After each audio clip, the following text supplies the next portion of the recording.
नमो अर्हन्ताडं नमो सिद्धाडं नमो आयरियाडं नमो उवछायाडं नमो लोय सव्वसाहूडम् मंगलम भगवान वीरो मंगलम गौतमो गणी मंगलम कुंद कुंदात्यो जैन धर्मोस्तु मंगलम सर्वमंगल्य मांगल्यम सर्वकल्याणकारकम प्रधानां सर्वधर्माणां जैनं जयतु शासनम् जैनं जयतु शासनम् जैनं जयतु शासनम् मोक्षमार्गस्य नेतारं भेत्तारं कर्म भूभृतां ज्ञातारं विश्वतत्त्वानां वन्दे तद्गुणलब्धये वन्दे तद्गुणलब्धये वन्दे तद्गुणलब्धये णमिदूणवट्टमाणं परमप्पाणं चिणं तिसुत्थेन वोच्छामि रयणसारं सायारणयारधं मीणम्। श्रीमद् भगवत कुंद कुंदाचार्य देव प्रणीत यह रैणसार नामक ग्रंथ और हमारे दिगंबर मुनिराजों की आहारचर्या भी कितनी विशिष्टता लिए अपने आप में होती है, इस पर हम सभी चर्चा कर रहे हैं। 109 और 110 नंबर की गाथा पर हमने 2 दिन पूर्व इस पर चर्चा करी थी। वापस हम इस गाथाओं के पाठ द्वारा आज की चर्चा को आगे बढ़ाएंगे। रस रुहिर मंस में दठि सुकिल मल मुत्त पूय किमि बहुलम दुर्गंधमसुई चम्मम यम्मणिच्च मचेदणम पडणम बहु दुःख भायणम कम मक्कारणम भिन्नमप्पणो देहम तम देहम धम्मानुष्ठान कारणम चेदिपोसदे भिक्खु। दो अलग अलग छंदों में हम सभी ने 109 और 110 नंबर की गाथा का पाठ किया। आचार्य कुंद देव अपनी ही विशिष्ट शैली में यहाँ पर कुछ 2 बातें एक ही गाथा के बंध के द्वारा, युग्म के द्वारा वे हमें 2 अलग अलग बातें बता रहे हैं। शरीर, रस, रुधिर, मांस, मेदा, अस्थि, शुक्र, मल, मूत्र, पीव और कीड़ों से भरा हुआ है। शरीर के अंदर ऐसा कुछ भी अच्छा अवयव नहीं है जो प्रशंसनीय हो, जिसको हम छू लें और हमको अपने हाथों को वापस प्रक्षालित ना करना पड़ता हो। रक्त हो, रुधिर हो, पीव हो, हड्डियां हो, अंदर नसें जो पूरी फैली हुई है, मज्जा है, मूत्र है, मल है, ये सब में से कुछ भी ऐसा नहीं जो प्रशंसनीय हो अथवा हमारे द्वारा स्पर्श करने के भी योग्य हो। और कैसा है शरीर? दुर्गंधम, दुर्गंधी युक्त है। इसमें नाना प्रकार से इत्र से, सुगंधित पदार्थों से, चंदन आदि से हम सभी ये उपाय करते रहते हैं कि इसकी दुर्गंध बाहर लोक में प्रकट ना होने पावे, क्योंकि दुर्गंध युक्त है। ये लोगों को अच्छा महसूस कराने वाला नहीं है। हम स्वयं ही ग्लानि करने लगते हैं अपने ही शरीर की दुर्गंध के कारण। और कैसा है? असुई, असुचि है, अपवित्र है। इसमें शुचिता नाम की कोई वस्तु है ही नहीं। जो कुछ भी है वह अपने आप में बहुत अपवित्रता लिए हुए है। और कैसा है? चम्ममयम, चर्ममय है, चमड़ी से ढका हुआ है, पूरा चमड़े का बना हुआ ये शरीर है। अनिच्च, अनित्य है, ये लंबे समय तक टिका के रख लिया जावे, हमेशा इसको जीवित रखा जावे, ऐसा है नहीं। और कैसा है? अचेतनम, अचेतन है। इसमें चैतन्यता नाम की कोई वस्तु है नहीं। पडणम, पतनशील है, नाशवान है। बहु दुख भायणम, अनेक प्रकार के दुखों का पात्र है। यानी कि यदि दुखों को भोगना हो तो कहाँ भोगा जाएगा? कि दुखों को भोगने के लिए शरीर रूपी यंत्र चाहिए, जिसके अंदर, जिसके सर्व प्रदेशों में ये जीवात्मा कैद है। ये जीवात्मा जानने देखने वाली है और इसके अंदर सुख नाम का गुण है, सो दुख की अनुभूति भी ये जीवात्मा कर सकती है। ये शरीर के यंत्र के द्वारा कर्म राजा अनेक प्रकार के दुखों को चेतन आत्मा तक पहुंचाता है। सो दुखों का पात्र क्या है? ये शरीर है। और कैसा है? कर्म कारणम, कर्माश्रव का कारण है। 3 प्रकार के योगों से, योग द्वारों से आत्मा के पास ये जड़ कर्म आते हैं। कौन से हैं वे 3 प्रकार के योग द्वार? मन योग, वचन योग और काय योग। ये तीनों के तीनों गजब की बात, ये शरीर आश्रित है। शरीर स्वयं ही एक योग है, काय योग। इसके अंदर द्रव्य मन लगा हो तो संगी पंचेंद्रिय जीवों के वह मनोयोग हो जाता है। और 2 इंद्रिय से ऊपर के जितने भी जीव जिनको रसना इंद्रिय प्राप्त है, उनकी भाषा भी होती है, सो उनको वचन योग भी प्राप्त है। सो 1 इंद्रिय को काय योग, 2 इंद्रिय को मन योग, काय योग और वचन योग, और संगी पंचेंद्रिय को काय योग, वचन योग और मन योग, ऐसे तीनों ही द्वारों से आश्रव होता है। आश्रव का फिर बंध, और बंध से कर्मोदय, कर्मोदय से जीव का 4 गति 84 लाख योनियों में जन्म मरण के दुखों को, अनेक प्रकार के संयोग और वियोगों के चलते उनका भाजन बनना, दुखी होना, परेशान होना। ये वाली बात हम सभी ने यहाँ पर उस दिन चर्चा में ले ली थी। बहु दुख भायणम, अनेक प्रकार के दुखों का पात्र, कर्म कारणम, कर्माश्रव का कारण, ऐसा ये शरीर है।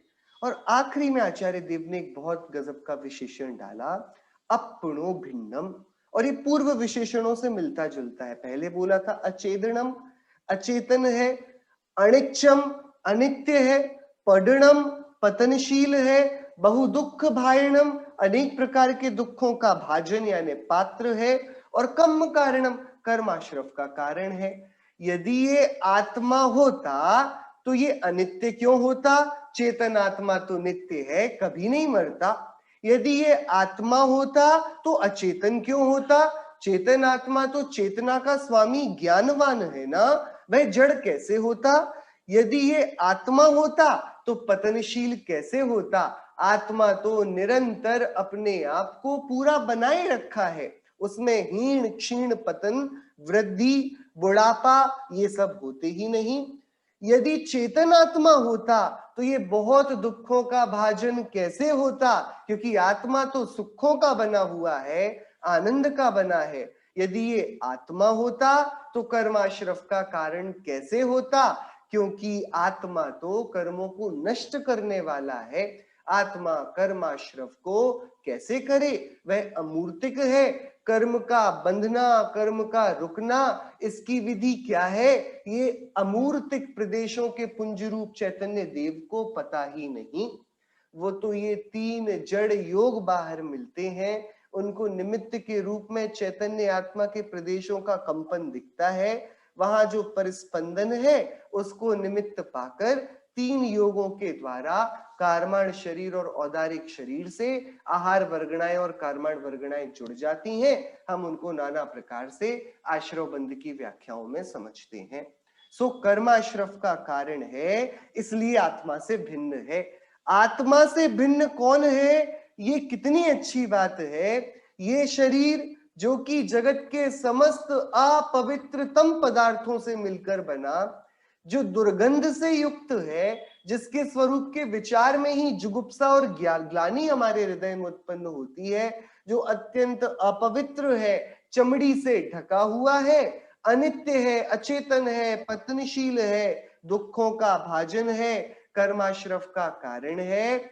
ऐसा शरीर कितने सुख की बात है, कितना ये हमको निहाल कर देने वाला तथ्य है कि ऐसे शरीर से यह आत्मा भिन्न है। मैं ऐसा शरीर नहीं। पहले जब आचार्य देव इस शरीर की प्रकृति का वर्णन कर रहे थे, मुझे लगा कि आचार्य मेरी इतनी बुराई क्यों कर रहे हैं, मेरा इतना उपहास क्यों उड़ा रहे हैं, वे क्यों बोलते हैं कि मुझ में से दुर्गंध आती है, वे क्यों बोलते हैं कि मैं अपवित्र हूं, चमड़े से ढका हुआ हूं। फिर जब आचार्य देव ने अंत निष्कर्ष निकाला तो उन्होंने बोला, घबराओ नहीं, हम शरीर की निंदा करते हैं, इसका ये अर्थ नहीं इसके साथ रहने वाले चैतन्य देव की भी निंदा है। तुम चेतन हो, शरीर अचेतन है, शरीर मलिन है, दुर्गंध युक्त है, अपवित्र है, नाशवान है, तुम नहीं हो। तुम मत घबराओ, शरीर की अशुचिता से अपने को अपवित्र मत देखना। तुम तो सुंदरतम इस जगती के तत्व हो, एकदम शुचिता के पुंज हो, पवित्र हो, प्रांजल हो, चैतन्य देव हो। और ये शरीर तुमसे बिल्कुल विपरीत स्वभाव वाला, तो जैसे तुम सुंदर हो, शुचिता को धारण किए प्रांजल हो, ऐसे ही उसके विपरीत ये शरीर कुरूप है, विभत्स है, अपवित्र है, अशुचिता का भाजन है, उसका बर्तन है। ऐसा गंदा ये शरीर, तुम प्रसन्न हो जाओ। ये शरीर तुमसे एकदम जुदा है, एकदम भिन्न है। तम देहम, उस देह को, आत्मा से भिन्न, कर्माश्रफ का कारण, दुखों का पात्र, निरंतर पतनशील, अचेतन, अनित्य, चर्ममय, अपवित्र, दुर्गंध युक्त, रस रुधिर मांस मेदा अस्थि शुक्र मल मूत्र पीव और कीड़ों से भरा हुआ यह शरीर, ऐसा शरीर, इस शरीर को भी, अब आचार्य देव ने मुद्दे की बात करी, इसमें लाख बुराइयां हैं, अनंत दोष है, रोगों का घर है, मल का पिंड है, ऐसे नाना प्रकार की अशुचिताओं के विशेषण के रूप में प्रकृति ने शरीर की रचना करी है।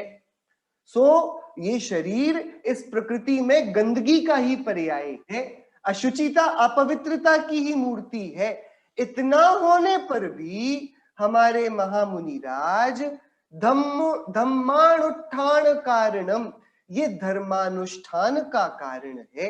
इस शरीर के आश्रय से, इसके सहारे, इसकी सहायता से, इसके निमित्त से चारित्र का अनुष्ठान, धर्म का अनुष्ठान, मुनिराजों की महंत प्रवृत्ति, यह किया जाना संभव है। इतनी लाख बुराइयां होने पर भी गुणी जनों की दृष्टि तो गुणों पर ही है। उपगुहन अंग के वे स्वामी हैं, सदा गुणग्राही हैं। तो शरीर के इतने दोष देख लेने के बाद भी आचार्यों ने निर्णय दिया कि कुछ भी हो, कैसा भी हो, लेकिन इस शरीर के द्वारा चारित्र का अनुष्ठान किया जाना संभव है। इस शरीर के द्वारा, इसके निमित्त महाव्रतों का अंगीकार किया जाना संभव है, संयम का उत्कृष्ट पालन किया जाना संभव है, श्रेणी का आरोहण किया जाना संभव है, सारे प्रकार की गुप्तियों को, समितियों को, इंद्रिय विजयों को पालन किया जाना, निर्दोष शरिया का आचरण किया जाना इस शरीर के द्वारा संभव है। तम देहम धम्मानुष्ठान कारणम, ऐसे इस देह को धर्म अनुष्ठान का कारण है, ऐसा मानकर पोस दे भिक्षु साधु इस शरीर का पोषण करते हैं, इसे आहार आदि से इसकी स्थिति को बनाए रखते हैं। दो बातें क्या आई बहुत गंभीरता से विचारने की। ये शरीर अत्यंत अपवित्र है और आत्मा से भिन्न है। पहली बात है, बहुत सारे अवगुणों की खदान और मुझसे एकदम विलक्षण है। मेरे सुंदर रूप के सामने ये एकदम भी नहीं जचता, मेरे से बिल्कुल ही विपरीत लक्षणों वाला है। मेरे में एक ऐसा गुण है ही नहीं जो शरीर के किसी गुण से साम्य खाता हो। हम मिलाकर देखें कि भैया थोड़ा मिलता जुलता तो दिख रहा है ना, आत्मा से थोड़ा तो मिलता जुलता दिखता होगा ना चेतन शरीर, ये जड़ शरीर के नहीं। आत्मा और शरीर, इन दोनों के बीच में लक्षण भेद जो है, इन दोनों के जो कैरेक्टरिस्टिक्स में डिफरेंस है वो बहुत एविडेंट है और वो एकदम अपेरेंट है, एकदम दिखता हुआ है, ऊपर उभरा हुआ, उकेरा हुआ। पहली बात तो ये शरीर जो अत्यंत अपवित्र अशुचि है, दोषों का घर, कर्माश्रफ का कारण, दुखों के भोगने का यंत्र, ये जो शरीर है, गनीमत है, ये आत्मा से बिल्कुल भिन्न है। पहली बात। दूसरी बात, इस शरीर के द्वारा चारित्र का, धर्म का अनुष्ठान किया जा सकता है। इस ऐसे अपवित्र शरीर होने के बावजूद इस शरीर के द्वारा धर्मानुष्ठान किया जा सकता है। इसलिए अब इन दोनों पॉइंट्स को जोड़ना है तो कैसा, आत्मा से विपरीत स्वभाव वाला, है तो कैसा, अशुचि, अपवित्र, दुखों का और कर्माश्रवों का कारण, फिर भी धर्मानुष्ठान इसके निमित्त से किया जा सकता है। इस कारण अब बात है गंभीरता से विचारने की। धर्मानुष्ठान के लिए शरीर को पोषना ठीक है, योग्य है। हमारे मुनिराज, हमारे मुक्ति पथ के पथिक, हमारे आराध्य, हमारे पंच महापरमेष्ठियों में 3 महागुरु, वे साधु परमेष्ठी, उपाध्याय परमेष्ठी, आचार्य परमेष्ठी, ऐसा जानकर कि लाख अवगुणों के होने पर भी इसका जो गुण है वो उन सब पर भारी है। इसकी अशुचिता, अपवित्रता, जब इसके चारित्र संबंधी गुणों पर दृष्टिपात करते हैं तो नगण्य है, बिल्कुल नहीं है, इमटीरियल है, वो देखने जैसी नहीं। ऐसे इसके गुणों को देखकर साधु मुनिराज इस शरीर को पोषते हैं। लेकिन दूसरी बात इसमें समझने की, दूसरे शब्दों में कहा जाए, जो इस शरीर को धर्मानुष्ठान के प्रयोजन के सिवाय किसी अन्य प्रयोजन से पोषते हैं, वे बेचारे दुखों के ही भाजन रूप, कर्मों के कारण रूप इस शरीर में बार बार जन्मेंगे, बार बार मरेंगे, संसार समुद्र में बार बार डूबेंगे, फिर निकलेंगे, फिर डूबेंगे। सो वे जैसे कोई कीड़ा कीचड़ में फंस के तड़पता रहता है, ऐसे संसार के दलदल कीचड़ में तड़प तड़प कर मरेंगे और जन्म लेंगे। सो 2 बातें इस गाथा में आचार्य देव ने स्पष्टतया कर दी। शरीर का पोषण किया जावे तो धर्म अनुष्ठान के लिए, धर्म अनुष्ठान के निमित्त, उसके उद्देश्य से, और जो शरीर को पोषने के लिए, शरीर की रति से, उसके प्रति एकत्व ममत्व बुद्धि से यदि इस शरीर का पोषण किया जाएगा तो यह साधुओं की वृत्ति नहीं है, ये मुमुक्षुओं की, हम मोक्षार्थियों की, हम जिनवाणी के अभ्यासियों की वृत्ति नहीं है। ये शरीर ऐसा नहीं है कि इसके द्वारा हम 5 इंद्रिय के विषयों में रमण कर इसको इसलिए सुरक्षित रखें ताकि हम अच्छे से संसार के सुखों को भोग पाएं। और हम लोग की वृत्ति यही देखते हैं, हर कोई या तो व्यायाम करता है, जिम में जाता है, कसरत करता है शरीर को स्वस्थ रखने के लिए, या जॉगिंग करता है, वॉक पर जाता है, मॉर्निंग इवनिंग वॉक जो टाइम सूट होता है, या फिर अपनी डाइट पर बहुत कंट्रोल रखता है, या फिर योगा मेडिटेशन करते हैं सब। तो हम सभी ने अपनी लाइफस्टाइल में किन्हीं न किन्हीं इन फैक्टर्स को इन्वॉल्व किया है। हम लेकर आए हैं इन चीजों को अपने जीवन की चर्या में कि हाँ हम कसरत करेंगे या वॉक करेंगे या योग करेंगे, या फिर हम चलो सीमित और साधारण भोजन करेंगे, ज्यादा तला हुआ सिका हुआ बाजार का कुछ भी नहीं खाएंगे, इस तरीके से। क्यों? क्योंकि इससे शरीर स्वस्थ रहेगा, हेल्थ अच्छी रहेगी, मेंटेन्ड रहेंगे हम। क्यों भैया? आपको स्वस्थ क्यों रहना है कि अरे जब स्वस्थ रहेंगे तभी तो अच्छा खा पाएंगे, अच्छे से पचा पाएंगे, तभी तो अच्छे से घूम पाएंगे, दुनिया को देख पाएंगे, आंखों की रोशनी बनी रहेगी, कानों से आवाज आती रहेगी। सो हमारा शरीर को स्वस्थ रखने का उद्देश्य क्या है? ये उद्देश्य है जितनी लंबी ये शरीर की मशीन चलेगी, हम उतने लंबे समय तक पांच इंद्रिय के विषय भोगों को भोग पाएंगे। आचार्य कुंद देव हमारी इस छद्म वृत्ति पर, हमारे इस एकदम विपरीत अभिप्राय पर अंकुश लगाते हैं। वे कहते हैं ये कदापि योग्य नहीं कि कोई पांच इंद्रिय के विषय की संपदा हमको बार बार भोग और उपभोग के लिए मिलती रहे, इसलिए हम शरीर को स्वस्थ रखते हैं, इसका पोषण करते हैं। ये तो महाज्ञान है। यह शरीर ऐसे पोषण किया जाना योग्य नहीं।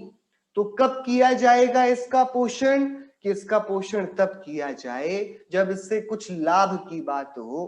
देखो, किसी की मृत्यु होती है, जब तक कोई कोमा में है तो हम वर्षों तक उसको आईसीयू में रखने को तैयार हैं, सारा खर्चा करने को तैयार है। वो हमसे बोले नहीं, 10 साल बीत गए, बस एक पलंग पर पड़ा हुआ है, लेकिन पता है कि जीवित है, तो हमें कोई विकल्प नहीं है, हमें कोई चिंता नहीं है। ठीक है, चलने दो, कोई बात नहीं।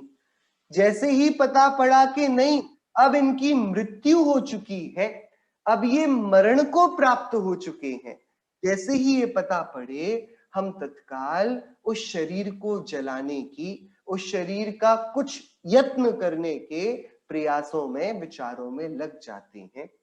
बराबर? क्यों? क्योंकि जब तक इसके अंदर चेतन आत्मा है ना, तब तक तो कुछ प्रयोजन है।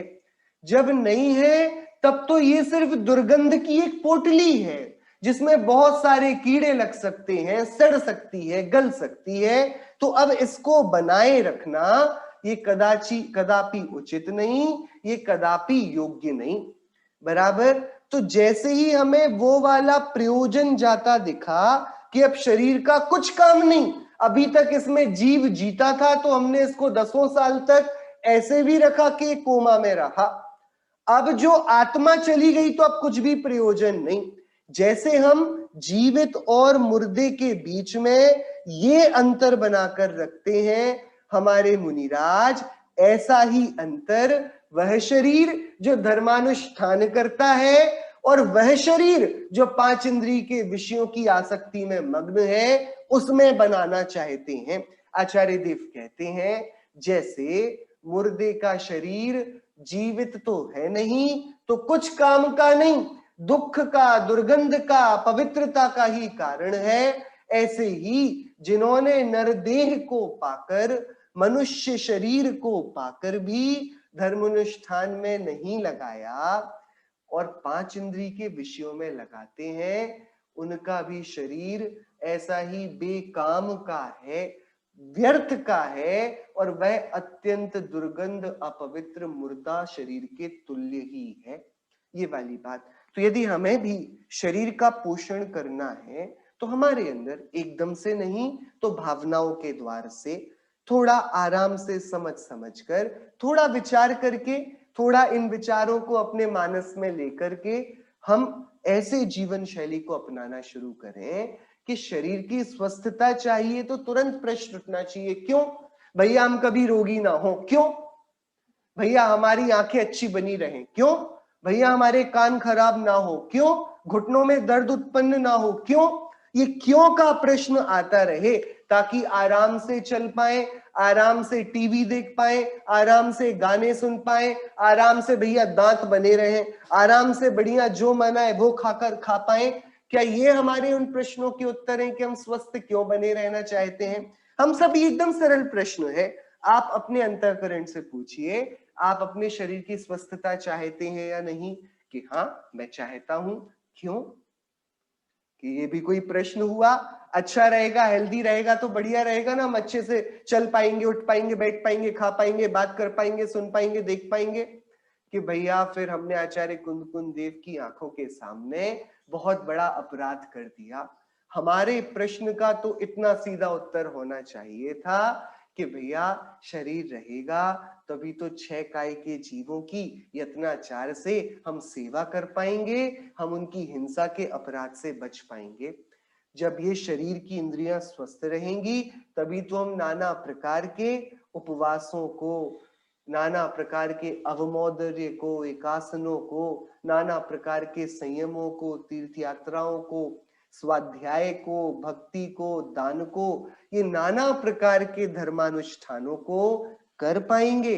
सो हमें तो अपूर्व अवसर मिला, दुर्लभ चिंतामणि तुल्य ये नरदेह मिला, और नरदेह का तो प्रयोजन ही इतना है कि इसको तप में लगा दिया जाए, आराधना में लगा दिया जाए। सो इस कारण हमें शरीर को यदि स्वस्थ भी रखना है तो हमारा उद्देश्य कि शरीर को स्वस्थ क्यों रखना है, क्योंकि मैं तो शरीर हूं नहीं, मैं तो चेतन आत्मा हूं, इसके मरने के बाद भी मैं तो मरूंगा नहीं, तो मैं इसकी इतनी चिंता क्यों करूं? कि करो भैया, ये दुर्लभतम है, ये बड़ा ही अमूल्य प्रकृति का वरदान है जो हमारी अनंतकालीन यात्रा में क्वचित कदाचित कभी ऐसा योग बना। बहुधा काल तो हम कहीं काई बनकर रहे, कहीं मधुमक्खी का छत्ता, कहीं नदी का पानी, तो कहीं पहाड़ का पत्थर। हम क्या बनकर रहे? आग बने, हवा बने, कीड़े बने, इल्ली बने, लीख बने, बालों में जुएं बनकर रह गए, पेट के अमाशय के कीड़े बने, नालियों के कीड़े बने। सो हमने एक इंद्रिय में अनंत काल खोया, 2 इंद्री, 3 इंद्री, 4 इंद्री, विकलतर पर्यायों में कितना बड़ा काल खोया, और फिर नरक आदि हीन गतियों में भी हम बहुत काल बिता आए। अब जाकर इस प्रकृति ने अमूल्य वरदान के रूप में हमको ये मनुष्य देह बनाकर दी है। प्रकृति मतलब कौन? हमारे ही नाना प्रकार के जो परिणाम हुए, उसके कारण जिन कर्मों का संचय हुआ, उनके विपाक से अब ऐसा बनाव बन गया कि मनुष्य देह भी है, अच्छा जैन कुल भी है, आचार्यों के वचन भी है, सत्संगति भी है, अंदर में विशुद्धि भी है, बुद्धि भी है। अब ऐसा दुर्लभ जो हमारे आसपास बनाव बन गया है, बना बनाया ये कार्यक्रम हमको मिल गया है। सो यह तन पाय महातप कीजे, या में सार यही है। वो वैराग्य भावना में हम सभी पढ़ते हैं, आप सभी को ये पंक्तियां याद होंगी। देह अपावन अथिर घिनावन, या में सार न कोई, सागर के जल सो शुचि कीजे, तो भी शुद्ध न होई। कैसी है शरीर की प्रकृति कि इसको समुद्र के जल से भी प्रक्षालित किया जाए, दर्जनों नहीं करोड़ों करोड़ों करोड़ों बड़े बड़े कलशों में भरकर इस शरीर का अभिषेक किया जाए, तो इसकी अपवित्र स्वभाव में इतना सा भी फर्क पड़ने वाला नहीं। सागर के जल सो शुचि कीजे, तो भी शुद्ध न होई, सप्त कुधातु भरी मल मूरत, चाम लपेटी सो है, अंतर देखत यासम जग में, अवर अपावन को है, नवमल द्वार श्रवै निशिवासर, नाम लिए घिन आवे, व्याधि उपाधि अनेक जहां तह, कौन सुधी सुख पावे। कि भाई अंदर को देख ले तो घिन आ जाए, और फिर उसमें भी व्याधियां, उपाधियां, नाना प्रकार की बीमारियां इस शरीर के साथ हमेशा लगी ही रहती हैं। कौन बुद्धिमान है जो इस शरीर को देखकर सुखी होने के स्वप्न देखेगा? पोषत तो दुख दोष करे, अति शोषत सुख उपजावे, दुर्जन देह स्वभाव बराबर, मूर्ख प्रीति बढ़ावे। क्या प्रश्न कि भैया देखो दुर्जन क्या होता है कि उसको जितना आप सहायता करो वो उतना अहित करता है, और जितना डराओ दूर रखो वह आपसे उतना दूर रहता है। सो दुर्जन का कैसा स्वभाव है कि प्रीति करो तो विश्वासघात करेगा, और शोषण करो तो दूर रहेगा। ऐसे ही शरीर को जितना प्रेम किया जाए ये उतना ही हमारे ऊपर हावी होता जाता है, उतना ही दुखों की सन्निधि को हमारे सिर पर पटक देता है। और यदि हम इसको उपवास से, तप से, संयम से थोड़ा शोषित करते रहें, नियंत्रण में रखें, इसकी हर एक इच्छा को पूरा ना करें, इसको अनुशासनबद्ध रखें, यदि ऐसा करेंगे तो हाँ, फिर ये नियंत्रण में रहेगा और परेशान नहीं करेगा। आखिरी में भूधरदास जी क्या कहते हैं? राचन जोग स्वरूप न याको, विरचन जोग सही है, यह तन पाय महातप कीजे, या में सार यही है। आचार्य कुंद देव की इस गाथा से ही मानो पंडित भूधरदास जी ने ये वैराग्य भावना लिखी। क्या बोल रहे हैं वो कि भैया ये शरीर जो है ना, ये राचने के लिए नहीं है, रति करने के लिए नहीं है, विरचने के लिए है, विरति करने के लिए है, इसके प्रति उदास होने के लिए है। इसलिए यह तन पाय महातप कीजे, या में सार यही है। इस शरीर को पाकर क्या करना योग्य है? महातप करना योग्य है। यह मानकर वे साधु मुनिराज इस देह को धर्मानुष्ठान का कारण मान जीवित रखते हैं, आहार आदि से इसका पोषण करते हैं। ये गजब की बात जैन आचार्यों की। हम सभी ने 109 110 नंबर गाथा में आचार्य कुंद देव ने मुनिराजों की जीवन वृत्ति बताते हुए हमको निर्देश दे दिया कि भैया तुम शरीर के लिए जीवन मत जीना, ये शरीर के द्वारा संयम के लिए जीवन जीना। शरीर प्राप्त हुआ है शरीर को स्वस्थ रखने नहीं, इंद्रियों को खैर खबर करके सुरक्षित रखने के लिए नहीं। ये शरीर और इंद्रियों की शोभा तब है जब वे संयम के मंदिर के निर्माण में अपना योग्य समर्पण दें। सो हमारा यह मनुष्य भव कब सफल होगा कि 4 गतियों में एक ये मनुष्य गति है जहां पर संयम की आराधना होती है और मोक्ष महल का निर्माण होता है, महाव्रतों की साधना होती है, उत्कृष्ट संयम का, ब्रह्मचर्य का, तप का पालन होता है। सो ये तो महाअवसर है। मनुष्य गति तो संयम का पर्व है। ये हमारे अनादि अनंत के लंबे प्रवास में, लंबी यात्रा में ये वो स्थल है मनुष्य गति जहां पर हम चारित्र का उत्सव मना सकते हैं, जहां पर हम चारित्रिक उत्थान का महापर्व मना सकते हैं। सो इस कारण आचार्य देव ने न सिर्फ ये बताया कि मुनिराज ऐसा नहीं है कि शरीर के दोषों को नहीं जानते, फिर भी दोषों को एक तरफ कर इससे धर्मानुष्ठान किया जा सकता है। सो इस शरीर का पोषण करना योग्य है, इस कारण वे शरीर को पोषते हैं। अपितु आचार्य कुंद देव ने यह भी बताया कि हम भी चारित्र के, संयम के पालन के लिए उस उद्देश्य से ही शरीर को जीवित रखने का उद्यम करें।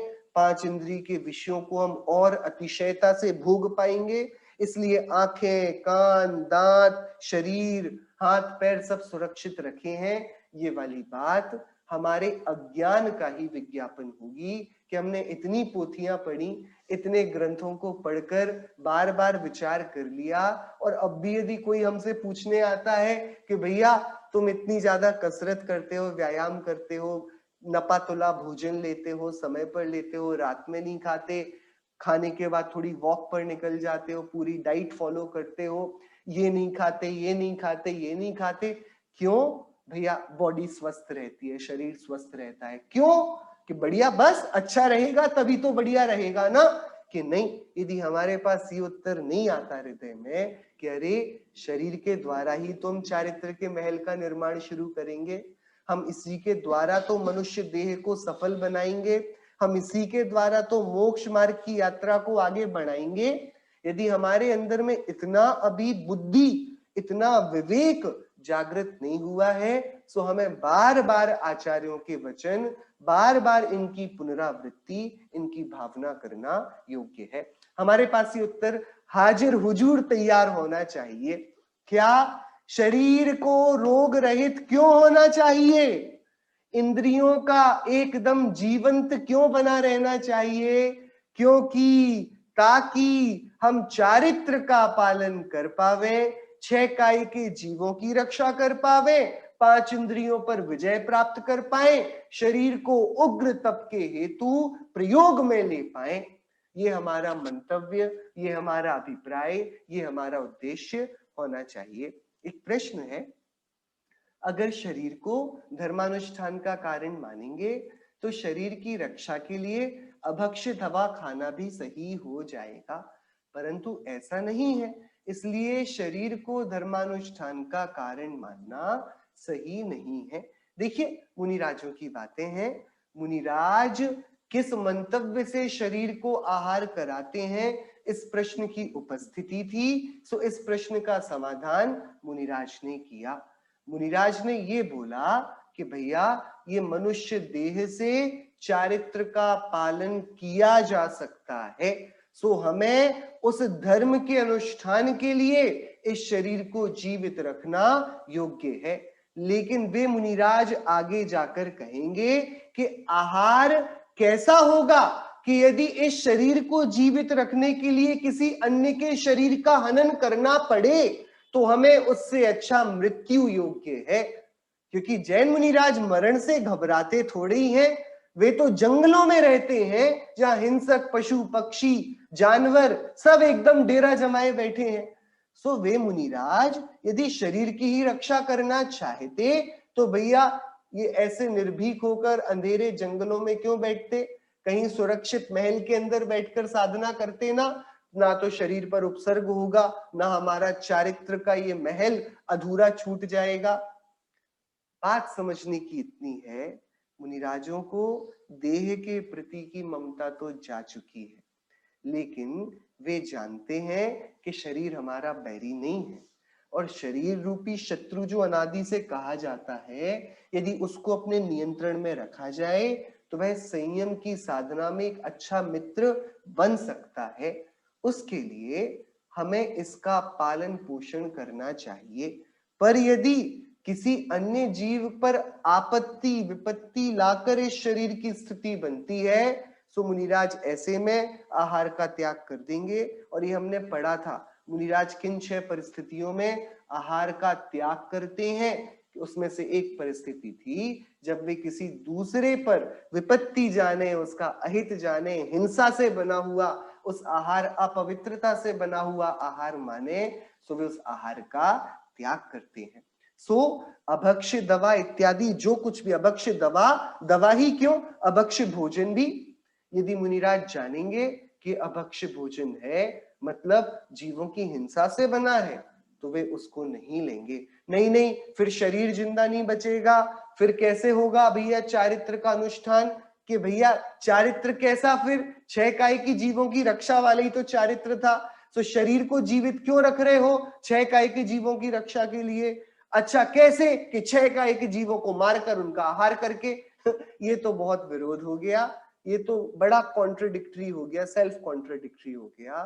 सो ऐसा नहीं, आहार जो कुछ भी लिया जाएगा उसका बहुत बड़ा विज्ञान होगा, कैसे लिया जाएगा, किस प्रकार से उसमें किन दोषों से रहित होगा, इसकी चर्चा आचार्य आगे की गाथाओं में करेंगे, हम उन पर भी संक्षेप में चर्चा करेंगे यथा कदा।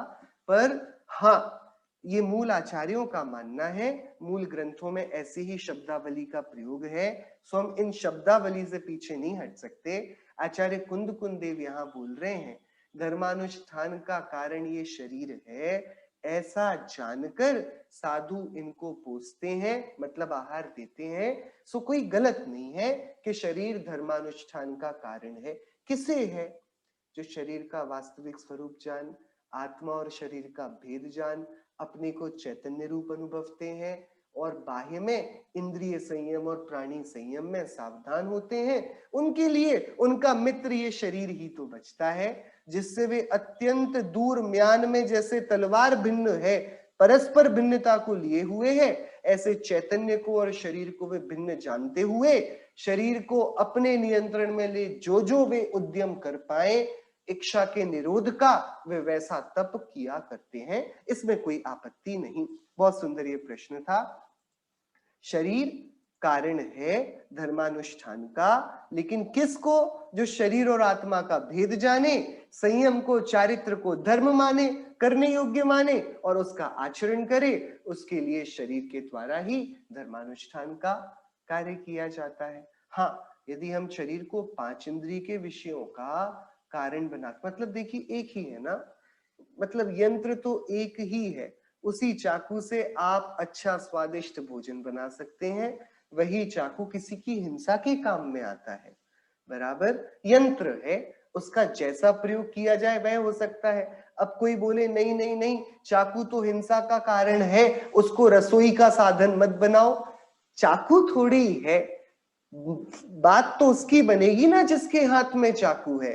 कि लोक में हिंसक प्रवृत्ति के लोग चाकू को हिंसा का यंत्र बना लेते हैं, और लोक में जो जीवों की रक्षार्थ चाकू का प्रयोग कर व्यंजनों को सुधारते हैं, उसमें देखते हैं कहीं इसमें लट तो नहीं, जीव तो नहीं, तो वह चाकू के ही उपकार से करते हैं। सो वह एक ही यंत्र भिन्न भिन्न अभिप्राय वालों के, भिन्न भिन्न प्रयोजन और हृदय भावनाओं वालों के, उनकी विभिन्न भाव भंगिमाओं में अलग अलग प्रयोजन को साधता है।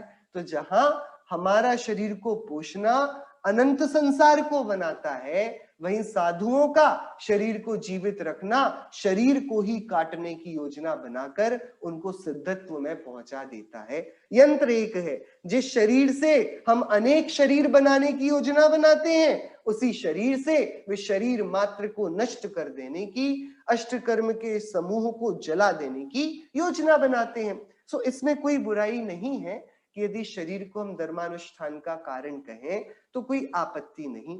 लेकिन हाँ, शरीर से धर्म नहीं होता। धर्मी आत्मा अपने गुरुओं की आज्ञा का पालन कर, जीवन में संयम को ग्रहण कर, अपने को चैतन्य आत्मा ज्ञाता रूप देखे और योग्य चरणान योग में जैसा विधि विधान बताया, गुरुओं की जैसी परिपाटी जीवनचर्या रही, उसका अनुसरण करे, सो यही शरीर मोक्ष मार्ग के लिए नौका बन जाती है। समाधि नगर का, वह यान का यह भोजन पथक पाथेय बन जाता है हमारे लिए। सो ये वाली बात में कोई हमारे कुछ विरोध नहीं है। यदि आचार्य कुंद कुंद देव ने कहा है सो यही है, धम्मानुष्ठान कारणम देहम पोष दे भिक्खु। ऐसे शरीर को धर्मानुष्ठान का कारण जानकर साधु मुनिराज पोषते हैं। कैसे पोषते हैं वे आहार आदि से पोषेंगे। तो आज जो प्रश्न उठा है उसके अन्य ग्रंथों में बहुत सुंदर रूपक बताए हैं, हम उन सभी की चर्चा कल करेंगे। हमने आज लेकिन जिस बात पर चर्चा की है वह हमारे हृदय में थोड़ी पवित्रता, थोड़ा वैराग्य और थोड़ा विचार अवश्य लेकर आवे। हम शरीर की सेवा तो 24 घंटे करते हैं, हम गर्म पानी पिएंगे ठंडियों में, हम भैया अभी फल खाया है इसके ऊपर पानी पीना है कि नहीं पीना है, हम बहुत विचार करते हैं कि शरीर स्वस्थ रहे, करते हैं हम सभी विचार। सो अब यदि कोई हमसे पूछे कि क्यों शरीर को स्वस्थ रखे हो, हमारे अंदर में ये वाला उत्तर बहुत विचार करके निकलना चाहिए। मुझे शरीर से काम लेना है। अनादि काल से इस शरीर ने मुझसे बहुत काम कराए। इसने बोला नहला दो, मैंने नहाया। इसने बोला खिला दो, मैंने खिलाया। इसने बोला सजा दो, मैंने सजा दिया। इसने बोला लिटा दो, आराम दो थोड़ा, मैंने आराम कराया। अभी तक शरीर अपनी सेवा कराता था, अब अवसर है, अब ये अवसर है, ये शरीर हमारे पास जिनवाणी माता के प्रसाद से और आचार्यों की अनुकंपा से, उनके निर्देशन में ये शरीर हमारे हाथों में आया है। अभी तक हम इसके गुलाम थे, अब ये हमारा दास हुआ है। सो यह तन पाय महातप कीजिए, हमसे जैसे बने तैसे हमको हृदय में बहुत वैराग्य भेद ज्ञान लाकर इस शरीर को 5 इंद्रियों के इस युद्ध के साथ इस पर विजय कैसे प्राप्त की जाए, हम इंद्रिय जयी कैसे बने, हम जैन कैसे बने। जिन यानी जो इंद्रियों को जीते, और ऐसे जिनेंद्र को जो माने वो जैन कहलाता है। सो हम इंद्रिय जयी कैसे बने, हम ये विचार करें। ये वाली बात हमारे लिए आचार्य देव ने 109 और 10 नंबर की गाथाओं में बहुत ही गुप्त रूप में कही है कि ये जो मनुष्य शरीर हमको मिला है, इसका एकमात्र उद्देश्य है हम अपना जीवन संयम को, चारित्र को, सादगी को, उदारता को, संयम को, चारित्र के लिए समर्पित करें। और जो हम ऐसा करेंगे, हम पाएंगे भेद ज्ञान भावना बहुत बलवती होगी, हमारे जीवन में ज्ञान के दीपों का प्रकाश होगा, और आगामी काल में भी, आगामी यात्रा में भी समाधि मरण आदि करके हम शीघ्र ही देवशास गुरु के चरणों में बैठ निर्ग्रंथ दीक्षा को धारण कर मुक्ति वधु को प्राप्त कर लेंगे। हम सभी के जीवन में ऐसा ही मंगल हो। इसी मंगल भावना से जिनवाणी स्तुति। मेघ घटा सम जिनवाणी, मेघ घटा सम श्री जिनवाणी, स्यात् पद चपला चमकत जामे, बरसत ज्ञान सुपानी, धर्म सस्य जाते बहु बाणे, शिव आनंद फलदानी, मेघ घटा सम श्री जिनवाणी, मोहन धूल दबी सब आते, क्रोधानल सुबुझानी, भाग चंद बुध जन के की कुल, लखी हर खे चित ज्ञानी, मेघ घटा सम श्री जिनवाणी, मेघ घटा सम श्री जिनवाणी। नौपाई।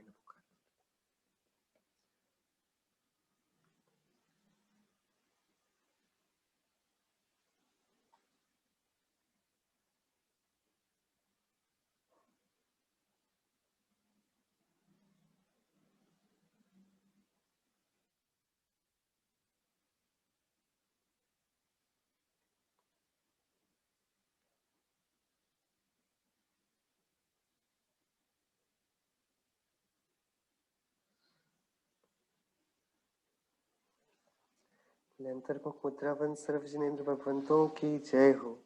द्वादशांगमयी जिनवाणी माता की जय हो। समस्त वीतरागी भावलिंगी महामुनि राजों की जय हो। अनेकांतमय जैन धर्म की जय हो। शासन नायक तीर्थंकर वर्धमान स्वामी की जय हो। श्रीमद् भगवत कुंद आचार्य देव की जय हो। श्री रैण सार ग्रंथ की जय हो। जय श्री